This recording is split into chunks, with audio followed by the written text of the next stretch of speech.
Maybe there's this part, what is your worst experience in girls? The baddest experience ushaipata pale hadi uko hapa manze ukainua mikono. Acha nikwambie. The worst experience nilipata. Kitu ya kwanza, like inakuanga uwezi jichagulia kwenye unataka kufanya kazi. Hiyo ni kitu ya kwanza.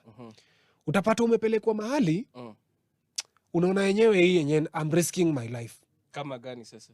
Like okay, some instance. Yeah, okay, unaweza jipata umepelekwa. Okay, kama mimi nilikuwa nafanya kwa kampuni ya gas.